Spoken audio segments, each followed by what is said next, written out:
Most homemade and store-bought jams contain 50% fruit and 50% sugar. That's why I decided to come up with a healthier version that's less processed and free from unnecessary ingredients. And this homemade fruit jam has much less sugar than traditional.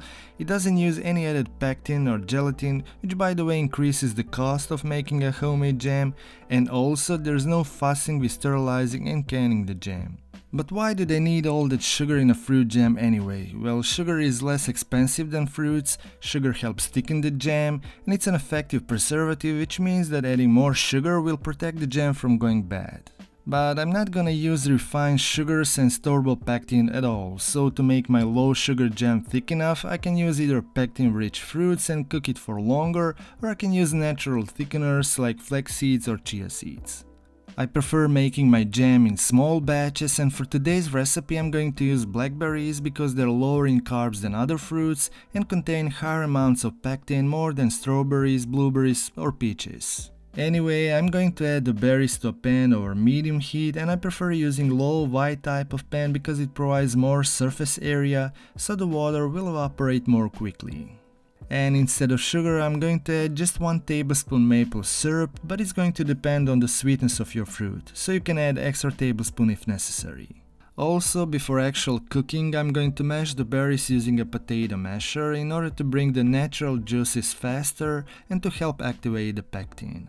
And I wouldn't recommend you do this with a blender because you don't want to turn this into a liquid, or you can end up with a runny jam, which is not usually a good thing.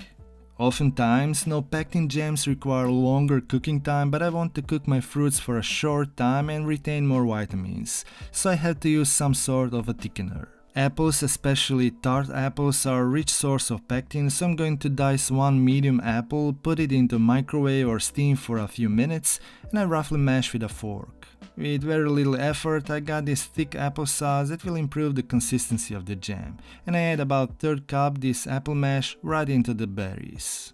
Now I bring everything to a light boil and cook the jam for 2 to 3 minutes until it starts to thicken. Also in small bowl I'm going to whisk together 1 tablespoon oat flour with 2 tablespoons water and pour this oat slurry into the jam mixture while constantly stirring so there's no lumps inside. Then bring it back to a light simmer, cook for another 2 to 3 minutes, and once the fruits have thickened you can remove from the heat. And that's all you need for this healthy fruit jam. I transfer it to container immediately, let it cool at room temperature for at least half an hour to get the right consistency, and it will thicken even more after it cools down in the fridge. And the great thing about this small batch recipe is that you actually don't have to know anything about canning and preserving.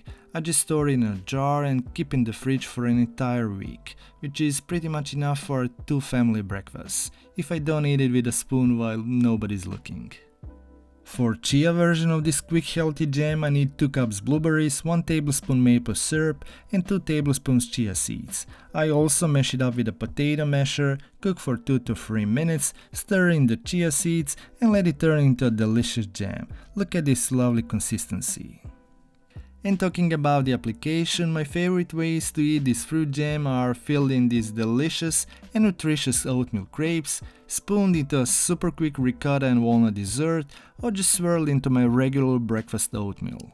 So why I love this fruit jam so much? Well, it's packed with fruit, lower in sugar than traditional, and it's super easy to make. So much better than any fruit jam you can find in the grocery store. And if you want to know how to make these tasty oatmeal crepes without wheat flour and sugar, check out this recipe. Just healthier alternative, and yes, you can make these elastic paper thin crepes using just oat flour. Thank you so much for watching, and I see you in another video. Stay healthy, stay happy.